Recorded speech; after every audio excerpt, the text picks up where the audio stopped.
નમસ્કાર દર્શક મિત્રો, આપ જોઈ રહ્યા છો પ્રવેગ ટીવી। હું છું મહિમા। સમાચારની શરૂઆત કરીએ હેડલાઇન્સથી। ખેડૂતોની દિલ્હી તરફ કૂચ યથાવત। શંભુ બોર્ડર પર પોલીસે ટીયર ગેસના શેલ છોડ્યા। અફરાતફરીનો માહોલ।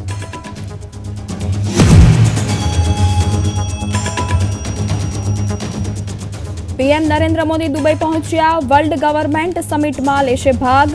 યુએઈમાં પ્રથમ હિન્દુ મંદિરનું કરશે ઉદ્ઘાટન।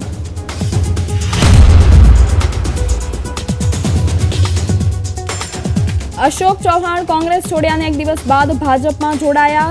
નાયબ મુખ્યમંત્રી દેવેન્દ્ર ફડણવીસે આવકાર્યા।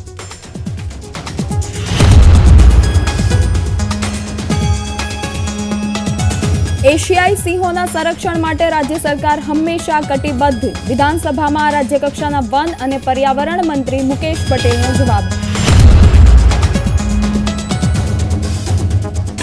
ભારત અને ઇંગ્લેન્ડ વચ્ચે ત્રીજી ટેસ્ટ મેચ રાજકોટમાં રમાશે। સૌરાષ્ટ્ર ક્રિકેટ એસોસિએશન સ્ટેડિયમ મેચને લઈને સજ્જ।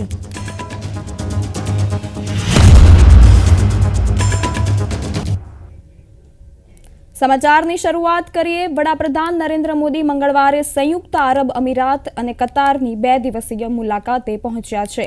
તેમની મુલાકાત દરમિયાન વડાપ્રધાન મોદી યુએઈના પ્રમુખ શેખ મોહમ્મદ બિન ઝાયદ અલ નાહયાન અને વાતચીત કરશે અને અબુધાબીમાં પ્રથમ હિન્દુ મંદિરનું ઉદ્ઘાટન પણ કરશે।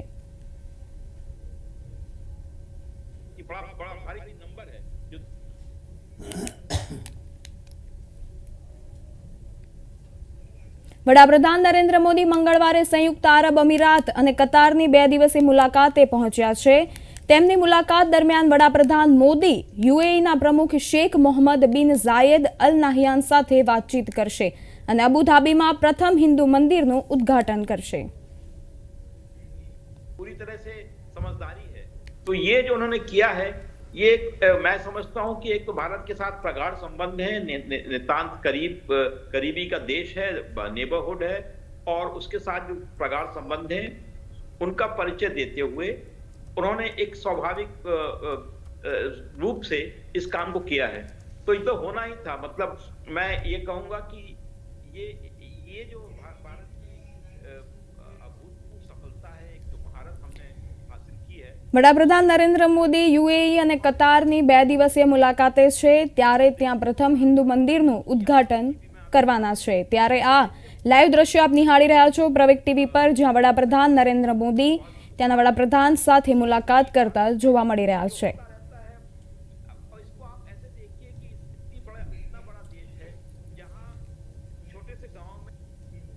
મહારાષ્ટ્રના પૂર્વ મુખ્યમંત્રી અશોક ચૌહાણે કોંગ્રેસ છોડ્યાને એક દિવસ પછી આજે મુંબઈમાં ભારતીય જનતા પાર્ટીમાં જોડાયા છે। મહારાષ્ટ્રના નાયબ મુખ્યમંત્રી દેવેન્દ્ર ફડણવીસ, ભાજપના પ્રદેશ અધ્યક્ષ ચંદ્રશેખર બાવનકુલે, મુંબઈ પાર્ટી યુનિટના વડા આશિષ શેલાર અને કેબિનેટ મંત્રી ગિરીશ મહાજનની હાજરીમાં અશોક ચૌહાણ મુંબઈમાં પાર્ટી કાર્યાલય ખાતે ભાજપમાં સામેલ થયા હતા। महाराष्ट्र में 2 बार मुख्यमंत्री के रूप में काम किया ऐसे अशोक राव जी चौहान सर, इन्होंने भारतीय जनता पार्टी में प्रवेश किया है। और अभी अभी हमारे प्रदेश अध्यक्ष बावनकुळे जी ने उनको पार्टी का प्राइमरी मेंबर, उनको पार्टी की प्राइमरी मेंबरशिप देकर और उनका ससम्मान भारतीय जनता पार्टी में प्रवेश दिया है। मोदी जी ने जिस प्रकार का विकास का कार्य किया है और जिस प्रकार से भारत का चेहरा और चित्र बदला है, इससे प्रभावित होकर कई पार्टियों के बड़े बड़े नेता जो है, इनको भी ये लगता है कि देश की इस विकास की राह में हम भी मोदी जी के साथ अपना योगदान दें। और इसी के चलते कई कद्दावर नेता भारतीय जनता पार्टी में आ रहे हैं। और महाराष्ट्र में हमारे लिए बहुत सौभाग्य की बात है कि अशोक राव चौहान जी जैसे एक कद्दावर नेता ने भारतीय जनता पार्टी में प्रवेश किया है। मैं आज भारतीय जनता पार्टी में यहाँ पर मैंने प्रवेश लिया है और मैं आभार मानना चाहूंगा देश के प्रधानमंत्री श्री नरेंद्र मोदी जी का, फिर देश के सम्मानीय गृह मंत्री अमित भाई शाह जी का, राष्ट्रीय अध्यक्ष जेपी नड्डा जी का, देवेंद्र फडणवीस जी का, प्रधानमंत्री जो पूरे देश भर में जिन्होंने नेशनल इंटरनेशनल लेवल पे एक अलग अपनी छवि बनाकर एक अच्छा काम करके दिखाया है, निश्चित तौर पर इम्प्रेस हूँ, निश्चित रूप से इम्प्रेस हूँ मैं। इसमें कोई अलग भूमिका नहीं है। जो अच्छा होता है तो अच्छा ही बोलना चाहिए, जो खराब है तो कभी शिकायत भी हमने की है तो ना नहीं बोलूंगा। आज जब हम देख रहे हैं कि देश के सामने कई चुनौतियां हैं, तो चुनौतियों के साथ साथ डेवलपमेंट भी जिस रफ्तार से इस देश में हो रहा है, तो हम सबके लिए बहुत ही प्रशंसनीय है। और आने वाले समय में हम सब साथी मिलकर देश में एक पक्की मजबूर भाजपा की सरकार लाने का हमारा प्रयास निश्चित तौर पर रहेगा। શરદ પવારે મહારાષ્ટ્રના નાયબ મુખ્યમંત્રી અજીત પવારની આગેવાની હેઠળની પાર્ટીને વાસ્તવિક એનસીપી તરીકે માન્યતા આપવાના ચૂંટણી પંચના નિર્ણયને સુપ્રીમ કોર્ટમાં પડકાર્યો છે। ચૂંટણી પંચના નિર્ણય સામે શરદ પવારે સુપ્રીમ કોર્ટમાં અરજી કરી છે। તમને જણાવી દઈએ કે ચૂંટણી પંચે 6 ફેબ્રુઆરીએ જાહેરાત કરી હતી કે અજીત પવારનું જૂથ અસલી એનસીપી છે। પાર્ટીના સ્થાપક શરદ પવાર આ જાહેરાતથી ચોંકી ગયા હતા।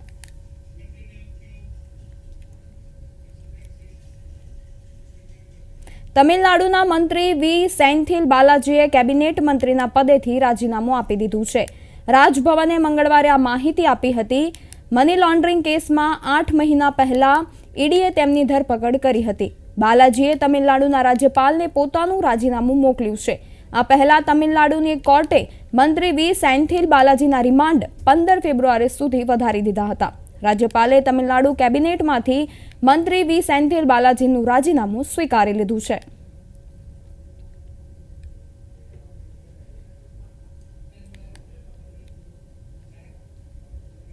વન અને પર્યાવરણ રાજ્યમંત્રી મુકેશ પટેલે જણાવ્યું છે કે ગુજરાતના ઘરેણા સમાન એશિયાઈ સિંહોના સંરક્ષણ માટે રાજ્ય સરકાર હંમેશા કટિબદ્ધ છે। આજે વિધાનસભા ખાતે રાજ્યમાં સિંહ સંરક્ષણ માટે સહાય અંગેના પ્રશ્નના પ્રત્યુત્તરમાં મંત્રી ઉમેર્યું છે કે ગુજરાત સરકાર દ્વારા એશિયાટિક સિંહોના ભવિષ્યને સુરક્ષિત કરવા પ્રોજેક્ટ લાયન અમલી બનાવ્યો છે, જે હેઠળ સિંહોની વધતી સંખ્યા માટે વધુ સુરક્ષિત રહેઠાણને વ્યવસ્થાપન, સ્થાનિક નાગરિકોની આજીવિકા નિર્માણ અને તેમની સહભાગીદારીતાને નિશ્ચિત કરવામાં આવી છે।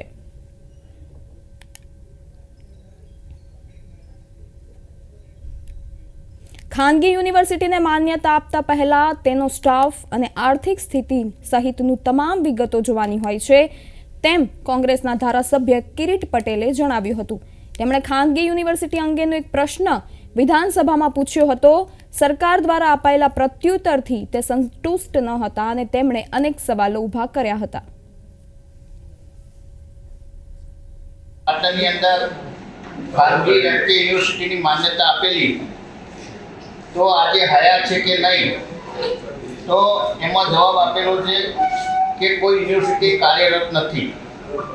મારો રાજ્ય સરકારને પ્રશ્ન છે કે યુજીસીના ક્રાઇટેરિયા અને યુજીસીની ગાઈડલાઇન મુજબ કોઈ પણ ખાનગી યુનિવર્સિટીને, ખાનગી સંસ્થાને યુનિવર્સિટી તરીકેની માન્યતા આપતા પહેલાં એનો સ્ટાફ, એની આર્થિક સદ્ધરતા, આ બધું જોવાનું હોય છે। જે દિવસે ગુજરાત વિધાનસભાએ એમકે યુનિવર્સિટીને મંજૂરી આપી એના 2 મહિનાની અંદર જ રાજ્યની જુદી જુદી બેંકોએ, કોઓપરેટિવ અને સરકારી, આ બંને બેંકોએ એમકે યુનિવર્સિટીની જેટલી પ્રોપર્ટી હતી એના પર સીલ મારી દીધું, જાહેર હરાજી કરી દીધી।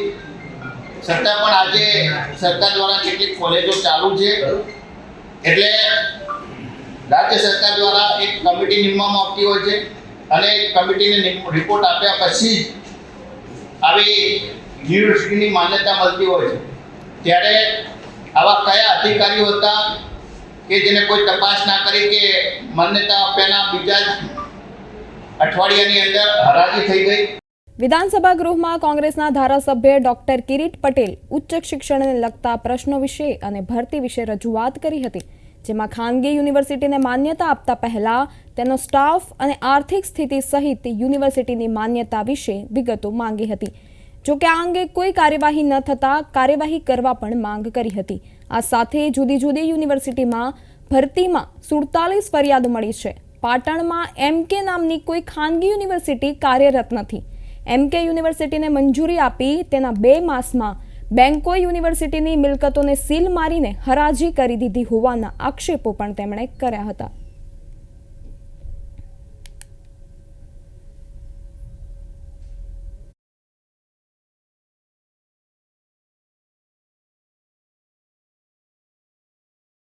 પાટણની અંદર ખાનગી વ્યક્તિ યુનિવર્સિટીની માન્યતા આપેલી તો આજે હયાત છે કે નહીં, તો એમાં જવાબ આપેલો છે કે કોઈ યુનિવર્સિટી કાર્યરત નથી. મારો રાજ્ય સરકારને પ્રશ્ન છે કે યુજીસીના ક્રાઇટેરિયા અને યુજીસીની ગાઈડલાઈન મુજબ કોઈ પણ ખાનગી યુનિવર્સિટીને, ખાનગી સંસ્થાને યુનિવર્સિટી તરીકેની માન્યતા આપતા પહેલાં એનો સ્ટાફ, એની આર્થિક સદ્ધરતા, આ બધું જોવાનું હોય છે.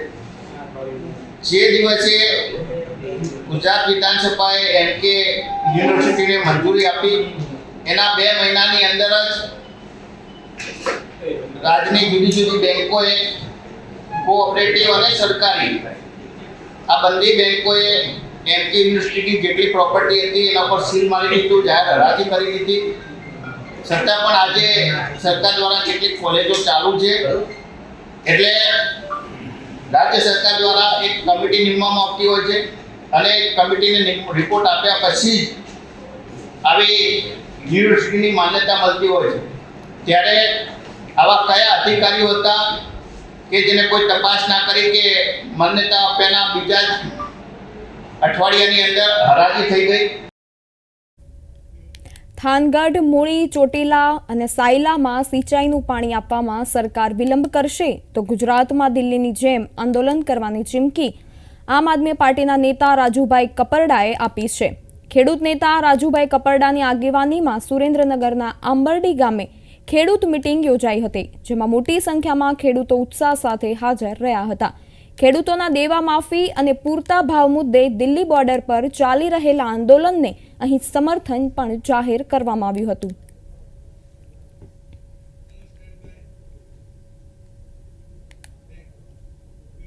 ભારત અને ઇંગ્લેન્ડ વચ્ચેની 5 મેચની ટેસ્ટ સિરીઝની ત્રીજી મેચ રાજકોટના સૌરાષ્ટ્ર ક્રિકેટ એસોસિએશન સ્ટેડિયમમાં રમાશે. ત્યારે સૌરાષ્ટ્ર ક્રિકેટ એસોસિએશનના સેક્રેટરી હિમાંશુ શાહે જણાવ્યું હતું કે ભારત અને ઇંગ્લેન્ડ વચ્ચે ચાલી રહેલી 5 મેચની શ્રેણીની આગામી ત્રીજી ટેસ્ટની યજમાની માટે રાજકોટ સજ્જ છે. मैं गर्व के साथ कह सकता हूँ कि ये टेस्ट मैच ऑलवेज कोई भी एसोसिएशन के लिए गर्व की बात होती है जब टेस्ट मैच होस्ट करने का होता है.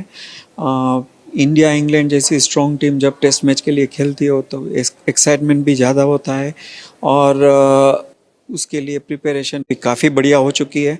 ये एक एस्टैब्लिश्ड एसोसिएशन का स्टेडियम है जहाँ पे काफ़ी इंटरनेशनल मैचेस ऑल फॉर्मेट में खेले चुके हैं.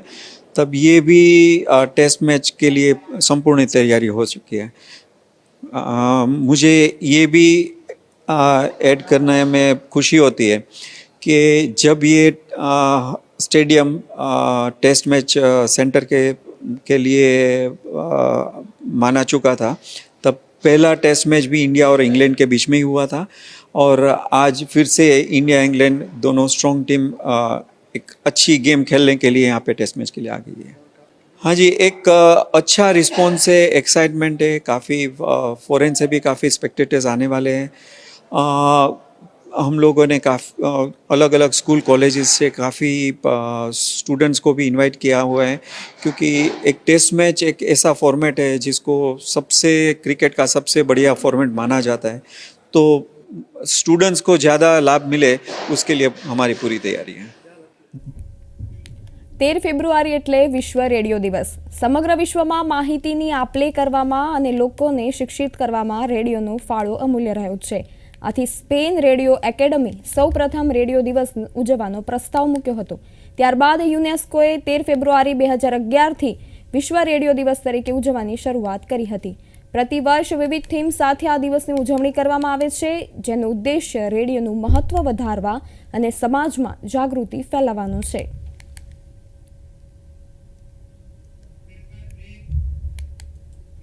તેર ફેબ્રુઆરીએ રાષ્ટ્રીય મહિલા દિવસ તરીકે મનાવાય છે. ભારતના સ્વાતંત્ર્ય સેનાની અને ભારતના કોકિલા કહેવાતા સરોજિની નાયડુનો જન્મ 13 ફેબ્રુઆરી 1879ના રોજ થયું હતું. આ દિવસને રાષ્ટ્રીય મહિલા દિવસ તરીકે મનાવવામાં આવે છે. આ દિવસનો હેતુ સ્ત્રીઓને તેમનું મહત્વ સમજાવવાનો અને તેમના ઉત્કર્ષ માટે લોકજાગૃતિ લાવવાનો છે. સરોજિની નાયડુ હંમેશા મહિલાઓને આગળ વધવા માટે પ્રેરિત કરતા રહ્યા હતા.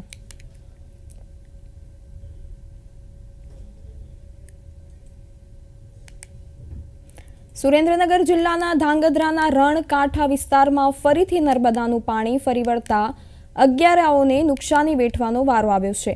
અગિયારાઓને ભારે નુકસાની વેઠવી પડી છે. આપ જે દ્રશ્ય જોઈ રહ્યા છો તે ધ્રાંગધ્રાના રણકાંઠા વિસ્તારના છે, જ્યાં નર્મદાનું પાણી ફરી વળ્યું છે. હાલમાં આ સમયમાં અગરિયાઓ મીઠું પકવવાનું કામ કરી રહ્યા છે. જો કે અચાનક અહીં જ નર્મદાનું પાણી ફરી વળતા આ અગરિયાઓની મહેનત પર પણ પાણી ફરી વળ્યું છે. કચ્છના નાના રણમાં મીઠું પકવતા અગરિયાઓને નર્મદાનું વધારાનું પાણી છેલ્લા 10 વર્ષમાં છેલ્લા 10 વર્ષથી આ પાણી 18મી વખત રણમાં આવવાથી આ વખતે દર વર્ષે પાણી આવે છે, પણ આ વર્ષે પાણી વધારે આવવાથી ઠેઠ ખારોગોડાથી લઈ અને એજા સુધી આ નર્મદાનું વધારાનું પાણી પહોંચ્યું. આ પાણી પહોંચવાથી અગરિયાએ પકવેલું મીઠું જે છે તેને ખૂબ મોટા પાયે નુકસાન થયું છે. એક અગરિયાને આશરે $1 થી $1.5 લાખ રૂપિયા જેવું નુકસાન થયું છે. અમારી સરકારને એવી માંગ છે કે રણમાં આવતું નર્મદાનું પાણી વધારાનું જે પાણી રહ્યું તાત્કાલિક ધોરણે બંધ કરાવે. અમે અહીંયા વર્ષોથી પાટા પકાવી છે કુડાના રણમાં, તો નર્મદા કેનાલનું પાણી વર્ષો આવે છે, બરાબર. તો પાણી બંધ કરાવી અમે સરકારને વિનંતી કરી છે, આ પાણી બંધ કરાવો, પાણી બંધ કરાવો. અમારે ઘણું બધું નુકસાન આવે છે, બરાબર. પાણી બંધ ન કરાવો તો પછી અમને કંઈક વળતર આપો. નર્મદાનું હજારો ક્યુસેક પાણી રણમાં વેડફવાના લીધે 400થી વધુ અગરિયાઓના હજારો ટન મીઠા પર પણ પાણી ફરી વળ્યું છે, જેના કારણે ભારે નુકસાન સહન કરવું પડ્યું છે. આ નર્મદાના પાણીએ અમને હાવ બરબાદ કરી નાખ્યા છે. અને અહીંયા અમે સવારના 4 થી 5 જણા ગારાથી પીંડા નાખી છીએ ને આમ ઊભું રાખી છીએ પાણી, છતાંય ઊભું રહેતું નથી. તો સરકારને અમારે રજૂઆત છે કે વહેલી તકે આ પાણી બંધ કરાવો અને અગિયારીયાને આ મોઢે આવેલો કોરિયો અમારો છીનવાઈ ગયો છે, તો એનું યોગ્ય અમને વળતર આપો. રણકાંઠામાં નર્મદાનું પાણી ફરી વળવાનો કિસ્સો આ વર્ષે પ્રથમવાર બન્યો તેવું પણ નથી. આ અગાઉ પણ દર વર્ષે આ પ્રકારે પાણી ફરી વળવાની બાબતને લઈને તે સમયના મુખ્યમંત્રી વિજય રૂપાણીને અગરિયાઓ દ્વારા રૂબરૂ મુલાકાત કરી નુકસાની અંગેની જાણ કરી હતી. છતાં રણકાંઠામાં નર્મદાના પાણી વેડફાટ થવાનો પ્રશ્ન યથાવત રહ્યો છે અને હાલ સમગ્ર રણકાંઠો દરિયામાં પરિવર્તિત થતા તમામ અગરિયાઓને લાખોના નુકસાની અંગે સરકાર પાસે વળતરની માંગ કરાઈ છે. બ્યુરો રિપોર્ટ, પ્રવેગ ટીવી.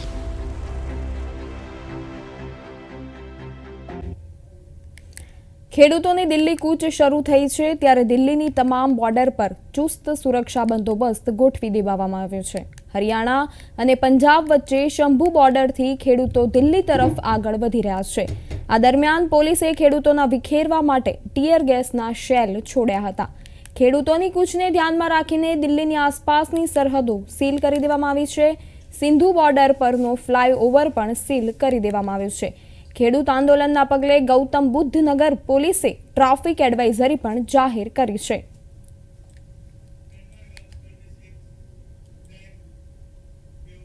દિલ્હી તરફ આગળ વધી રહેલા ખેડૂતોની કૂચને ધ્યાનમાં રાખીને પાડોશી રાજ્યો સાથેની રાષ્ટ્રીય રાજધાનીની સરહદો પર મોટી સંખ્યામાં સુરક્ષા દળો તૈનાત કરવામાં આવ્યા છે. ઉત્તર પ્રદેશના શાહદરામાં અપ્સરા બોર્ડર પર ખેડૂતોને રોકવા માટે સુરક્ષા કડક કરવામાં આવી છે.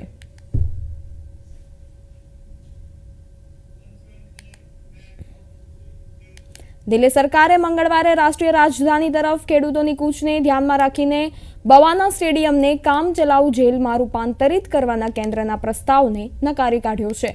દિલ્હીના ગૃહમંત્રી કૈલાશ ગેહલોતને મુખ્ય સચિવ નરેશ કુમારને પત્ર લખીને પરવાનગી નકારી કાઢી હતી. દિલ્હી સરકારનું કહેવું છે કે કેન્દ્ર સરકારે ખેડૂતોને વાટાઘાટો કરવા માટે આમંત્રણ આપવું જોઈએ અને તેમની વાસ્તવિક સમસ્યાઓનું સમાધાન શોધવાનો પ્રયાસ કરવો જોઈએ.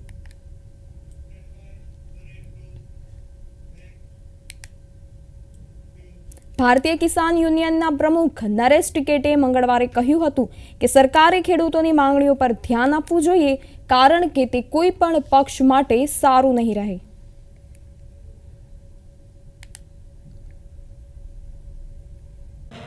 क्या हर टाइम किसान आंदोलन पे रहेगा या रास्ते जाम पे रहेगा या दिल्ली कूच की रहेगा?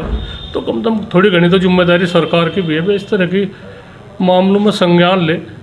क्या दिक्कत है, किसी को क्या हुआ है, बातचीत। एक तो जो जिद्दी रवैया है नहीं, ये कहीं ना कहीं बड़ा घातक साबित होता हो रहा। तो इसमें सरकार को सोचना चाहिए और किसानों तो वार्ता करे एक अच्छे शासक की तरह थे। माननीय प्रधानमंत्री मोदी जी है तो उन्हें ठीक तरह से निर्णय लेना चाहिए। स्टेट को सौंपा बाद जो स्टेट की जो कुछ दिक्कत है, इतना जितना सरकार ने खर्चा उठा लिया, जितना जोखिम सरकार उठा रही, इतनी तो कुछ बात भी नहीं। सरकार की भी बात रह जाए, किसानों की भी रह जाए, उनकी बात जो कुछ दिक्कत है उनकी सुना, या उसमें उनके रोकण में अपनी बहादुरी समझ रहे हैं। આજે સમાચારમાં આટલું જ. વધુ સમાચાર માટે જોતા રહો પ્રવેગ ટીવી. નમસ્કાર.